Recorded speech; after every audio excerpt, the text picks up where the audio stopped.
بسم اللہ الرحمن الرحیم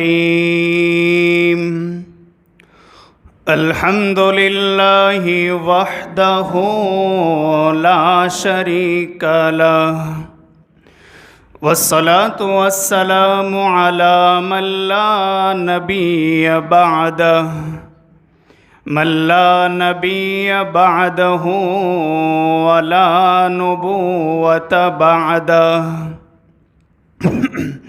من لا رسول بعدہ ولا رسالۃ بعدہ وعلى آلہ الطیبین واصحابہ الراشدین ومن نہج نہجہ اما بعد فاعوذ باللہ من الشیطان الرجیم بسم اللہ الرحمن الرحیم ان الذین آمنوا وعملوا الصالحات واخبتوا الی ربہم اولئک اصحاب الجنہ ہم فیہا خالدون صدق اللہ مولانا العظیم۔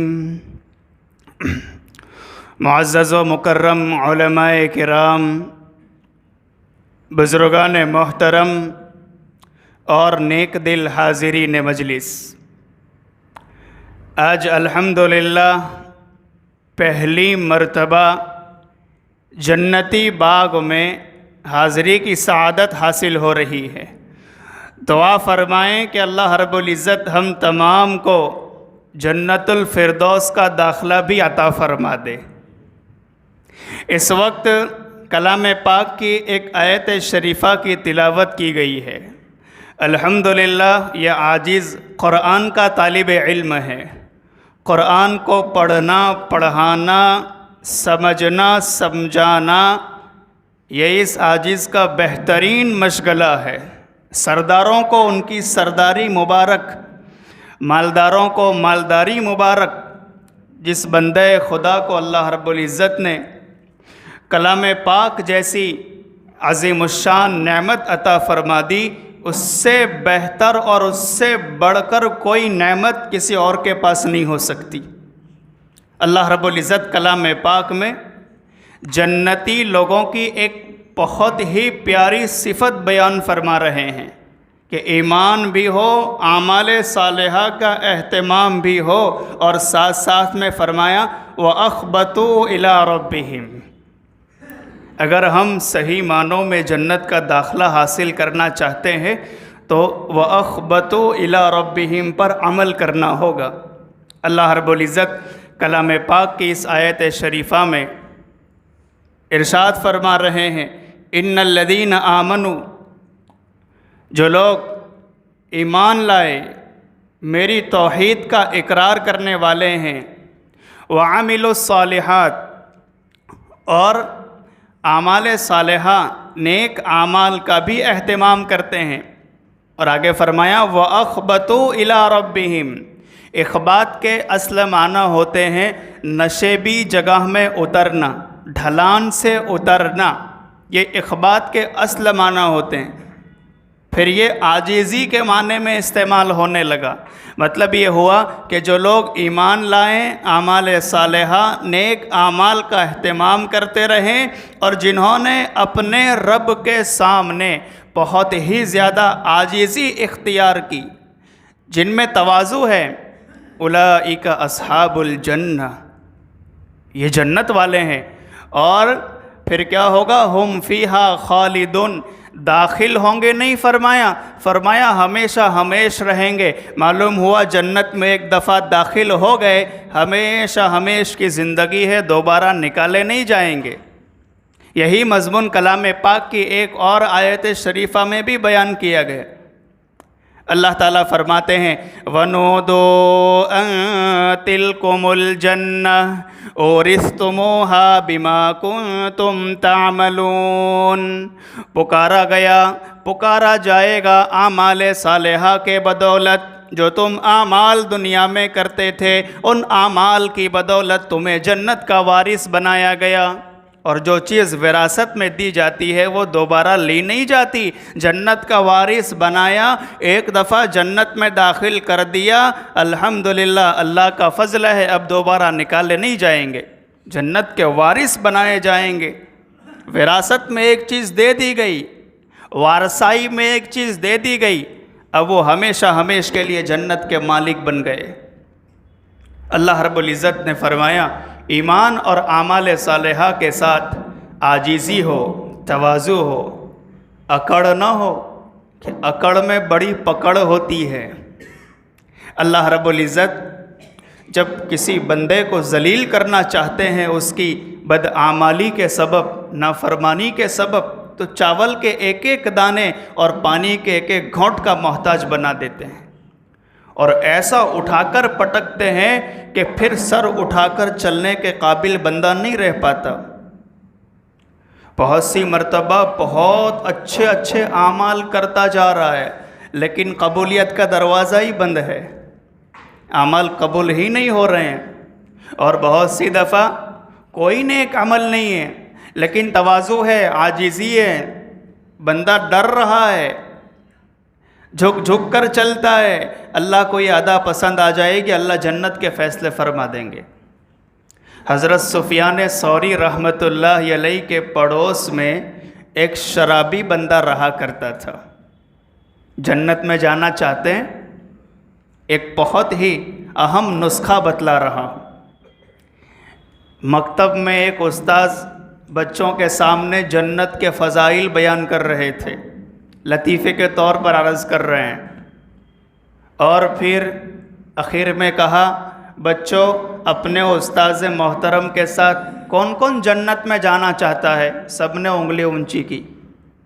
کنارے پر ایک بچہ بیٹھا تھا، اس نے انگلی اونچی نہیں کی۔ استاذ محترم کو بڑا تعجب ہوا، پوچھا بیٹا سب نے انگلیاں اونچی کر دی، تو نے انگلی اونچی نہیں کی؟ وہ بچہ بولا حضرت بات دراصل یہ ہے کہ میں اپنے امی کا بڑا فرما بردار ہوں، اور امی نے ایسا کہا ہے کہ 10 بج جائے تو سیدھے گھر آنا، کہیں جانا نہیں ہے۔ آپ جنت میں جانا چاہتے ہیں چلے جائیں، لیکن میں تو امی کا فرما بردار ہوں، امی نے کہا ہے 10 بجے آ جانا تو میں گھر پہنچ جاؤں گا۔ اللہ تعالی ہم تمام کو جنت الفردوس عطا فرمائے۔ جنتی باغ میں اللہ نے ہمیں دنیا میں رکھا ہے، ہماری دلی دعا ہے کہ اللہ تعالی ہم تمام کو آخرت میں بھی جنت میں رکھے۔ سفیان ثوری رحمۃ اللہ علیہ کے پڑوس میں وہ شرابی بندہ رہا کرتا تھا۔ نہ سورج اگنے کا خیال ہے نہ ڈوبنے کا خیال ہے، ہر وقت شراب کے نشے میں مدہوش نظر آتا تھا۔ حضرت سفیان ثوری رحمۃ اللہ علیہ آرام کر رہے تھے، ایک اللہ کے ولی کی خواب میں زیارت ہوتی ہے، اور وہ کہتے ہیں اے سفیان تم آرام کر رہے ہو اور تمہارے پڑوس میں ایک شرابی بندہ رہا کرتا تھا، تمہیں معلوم ہے؟ کہا جی معلوم ہے، اس کا انتقال ہو رہا ہے، تمہاری سعادت ہے کہ تم اٹھو اور اس کی نماز جنازہ پڑھو، جنازہ تیار ہے۔ اب یہ اٹھے، بہت تعجب کر رہے تھے کہ مجھے ڈائریکٹلی یہ حکم دیا جا رہا ہے کہ نماز جنازہ پڑھو، ممکن ہے اللہ نے اس کی بخشش کر دی ہو، کوئی عمل اللہ کو پسند آیا ہو، اسی عمل کو اللہ رب العزت نے معیار بنا کر، ذریعہ بنا کر اس کی مغفرت کر دی ہو۔ یہ اٹھے اور دوڑے بھاگے اس شرابی بندے کے گھر پہنچے اور پوچھا کہ ان کا کوئی خاص عمل تھا؟ گھر والوں نے بتایا حضرت آپ تو جانتے ہیں ہر وقت شراب کے نشے میں نظر آتے تھے، اللہ تعالیٰ کی ذات سے غافل تھے، کبھی مسجد کی سیڑھی نہیں چڑھتے تھے، ہاں لیکن جب ان کی موت کا وقت قریب آیا تو ہم نے دیکھا ان کی آنکھوں میں سے آنسو کے قطرے نکل رہے تھے، یہ رو رہے تھے، اور انہوں نے روتے روتے ایک جملہ موت سے پہلے کہہ دیا۔ یہ جو گنہگار ہوتے ہیں ان کو کبھی بھی حقارت کی نظر سے نہ دیکھنا، کب اللہ کو ان کا کوئی عمل پسند آ جائے اللہ اسی کو ان کی بخشش کا ذریعہ بنا دے، اور ہم چونکہ دوسروں کو ذلت بھری نگاہوں سے دیکھ رہے ہیں، ہماری نظر میں کوئی عبادت گزاری نہیں ہے، ہم ہی سب سے بڑے عبادت گزار، ہماری نظر میں کوئی نیک ہی نہیں ہے، ہم ہی سب سے بڑے نیک ہے۔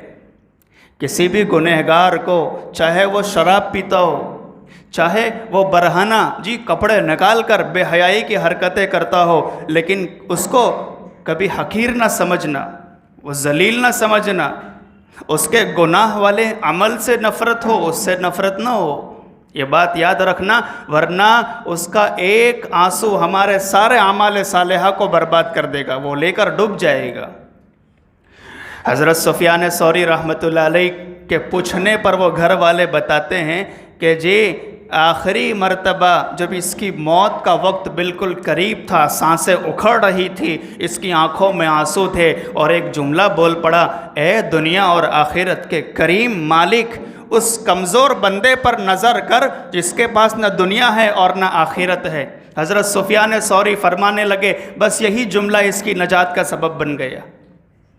موت کے وقت میں عاجزی کی، تواضع کی، اے میرے مہربان رب، میرے پاس تو بخشوانے کے لیے کوئی عمل نہیں ہے، لیکن آپ بڑے غفور و رحیم ہیں۔ گنہگاروں کو یہ احساس رہتا ہے کہ میں گنہگار ہوں، اور متقی اور پرہیزگار بننا چاہیے، لیکن اتنے بھی نہ بن جائے کہ دوسرے ہمیں سب گنہگار نظر آئے۔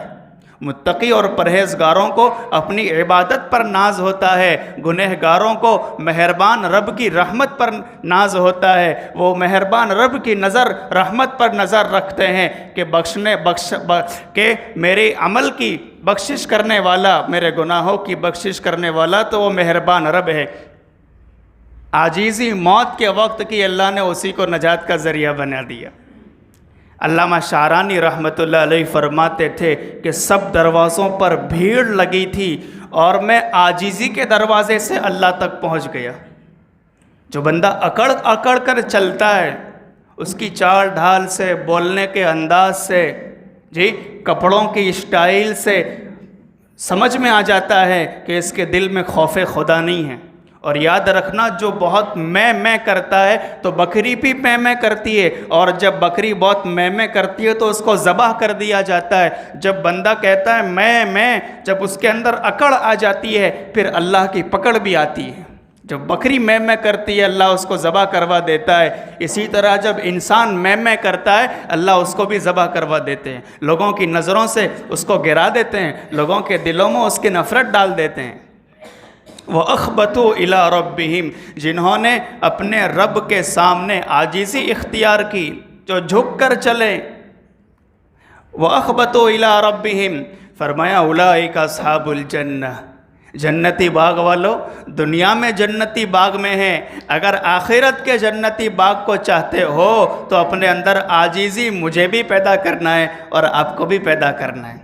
ہماری اپنی کوئی حیثیت نہ ہو، اگر کوئی ہم عمل کر رہے ہیں، کسی کو کوئی دے رہے ہیں، صدقہ خیرات کا اہتمام کر رہے ہیں، اللہ کا فضل ہے، اللہ کی توفیق ہے، ورنہ یاد رکھے کبھی کبھی اللہ تعالیٰ ایسی توفیق چھین لیتے ہیں کہ پوری دنیا میں سب سے آسان لفظ، جتنی بھی ڈکشنریاں دنیا میں بنی لکھی گئی، ان میں سب سے آسان لفظ اللہ ہے، لیکن جب اللہ تعالیٰ توفیق چھین لیتے ہیں تو بندہ لفظ اللہ بھی نہیں بول پاتا ہے۔ اگر ہم کوئی عمل کر رہے ہیں، اس کو اپنا کمال نہ سمجھے، اللہ کا فضل سمجھے کہ اللہ نے توفیق دی ہے تو میں کر رہا ہوں۔ اور ہاں، ایک پیغام محبت کا یہ سنتے جائیے، کسی بھی گنہگار کو حقیر نہ سمجھے۔ ارے جب گنہگار کو حقیر نہیں سمجھ سکتے تو جس بندے کے دل میں کلام اللہ ہو، جو عالم دین ہو، جو حافظ قرآن ہو، وہ امام مسجد جو ہماری نمازوں کو اللہ کے دربار میں پہنچانے کا واسطہ بنتے ہیں، ذریعہ بنتے ہیں، ان کو بندہ حقیر سمجھے گا۔ علماء نے لکھا ہے کہ جو دنیا کی زندگی میں علماء کی ناقدری کرتا ہے اور علماء پر کیچڑ اچھالتا رہتا ہے، حافظوں کے پیچھے پڑا رہتا ہے، موت کے وقت اللہ تعالیٰ اس کو کلمے کی توفیق سے محروم کر دیتے ہیں۔ حضرت مولانا شیخ رشید احمد گنگوہی رحمۃ اللہ علیہ ایسے ٹیک لگائے بیٹھے تھے، آپ نے ٹیک چھوڑ کر فرمایا او لوگوں سنو، جو بندہ دنیا میں کسی عالم دین کی ناقدری کرتا ہے، علم اور اہل علم کی بے عزتی کرتا ہے، موت کے بعد اس کی قبر کھول کر دیکھ لو، اللہ تعالیٰ نے اس کے چہرے کو قبلے سے پھیر دیا ہوگا۔ اس لیے میرے بھائیوں، یہ ایک پیغام محبت ہے، ہم عاجزی اختیار کریں، مدرسوں کو محبت بھری نگاہوں سے دیکھیں۔ لوگ پوچھتے ہیں ارے مولانا مدرسوں نے کیا دیا؟ مدرسوں نے انسانیت دی، مدرسوں نے حیا کے سبق سکھلائے، مدرسوں نے کبر کی وعیدیں سنائیں۔ مدرسوں نے کیا دیا؟ مدرسوں نے صالح نیک صالح معاشرہ دیا۔ اگر یہ مدارس نہ ہوتے، یہ علماء اور یہ اہل اللہ نہ ہوتے تو میری اور تمہاری زندگی حیوانیت سے بھری ہوتی، کوئی فرق نظر نہیں آتا، حیوان کون انسان کون۔ اس لیے ایک پیغام عافیت ہے، اپنے آپ کو جھکا کر چلیں، اپنی کوئی حیثیت نہ سمجھے اور اپنے کو اللہ رب العزت کے حضور ہمیشہ بندہ بنا کر پیش کریں۔ صرف 3 منٹ ہے، 3 منٹ میں ایک بہت ہی اہم بات عرض کر کے اپنی بات کو مکمل کرتا ہوں۔ حضرت مولانا محمود الحسن صاحب گنگوہی رحمۃ اللہ علیہ کے پاس ایک شخص آئے اور آ کر بہت بوڑھے ہو چکے تھے، کہا حضرت کوئی نصیحت فرمائیے، عمر تو گزر گئی، اب موت بالکل قریب ہے، پیر قبر میں لٹکنے جا رہے، کوئی نصیحت فرمائیے۔ فرمایا حضرت اب آپ کا وقت بہت قریب ہے، بڑھاپا میسیج دے رہا ہے کہ موت قریب آ چکی ہے، اللہ کے پاس وہ چیز لے کر جائیں جو اللہ کے دربار میں نہ ہو۔ اب ان کو بہت تعجب ہوا، ارے اللہ کے خزانوں میں کس چیز کی کمی ہے؟ اس کے دربار میں کیا نہیں ہے؟ سب کچھ تو ہے، اور حضرت کہہ رہے ہیں کہ وہ چیز لے کر جانا جو اللہ کے دربار میں نہیں۔ اس نے پوچھا حضرت اللہ کے دربار میں کس چیز کی کمی ہے؟ حضرت نے فرمایا اللہ کے دربار میں کسی چیز کی کمی نہیں ہے، لیکن اللہ کے یہاں تواضع نہیں ہے، عاجزی تم لے کر جاؤ۔ جس چیز کی بازار میں کمی ہوتی ہے، اگر وہ چیز لے کر جائیں گے بازار میں زیادہ بکے گی۔ اللہ کی بارگاہ میں عاجزی نہیں ہے، وہاں تو بڑائی ہی بڑائی ہے، تم عاجزی لے کر جاؤ، اللہ اس کا بڑا ریٹ لگائے گا۔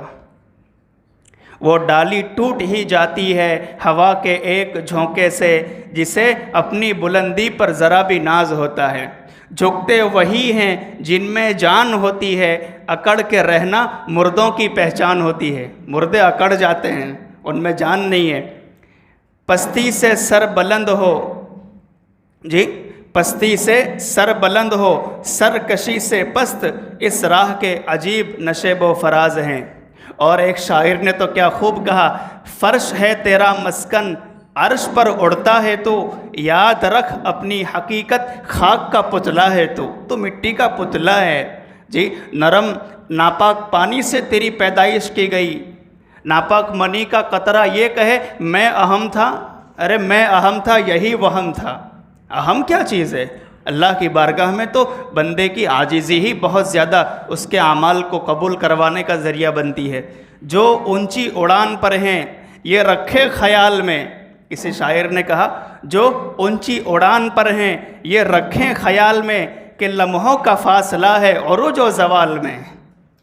اور ہمارے استاذ محترم حضرت مولانا احمد صاحب ٹنکاروی دامت برکاتہم العالیہ نے ایک دفعہ اصول الشاشی کے سبق میں ایک بہت زبردست بات بیان کر دی۔ اللہ والوں کی باتیں بھی بڑی ہوتی ہے، وہ بڑے ہوتے ہیں ان کی باتیں بھی بڑی ہوتی ہے۔ حضرت نے فرمایا زیر نہیں زبر نہیں زیر ہو جا، زیر نیچے ہوتی ہے، زبر اوپر ہوتا ہے، یعنی اکڑ نہیں تواضع اختیار کر، زبر نہیں زیر ہو جا، اس لیے کہ آگے پیش ہونا ہے، اللہ کی بارگاہ میں پیش ہونا ہے، وہاں عاجزی لے کر جا، اس کا بڑا ریٹ لگے گا۔ اللہ تعالیٰ سے دعا ہے کہ اللہ رب العزت ہم تمام کو عاجزی اختیار کرنے والوں میں شامل فرمائے، اور اللہ رب العزت اس کی بدولت ہمیں جنت کا داخلہ نصیب فرمائے، آمین، بحرمت سید المرسلین و خاتم النبیین صلی اللہ علیہ وسلم، وما علینا الا البلاغ، وآخر دعوانا ان الحمد للہ رب العالمین۔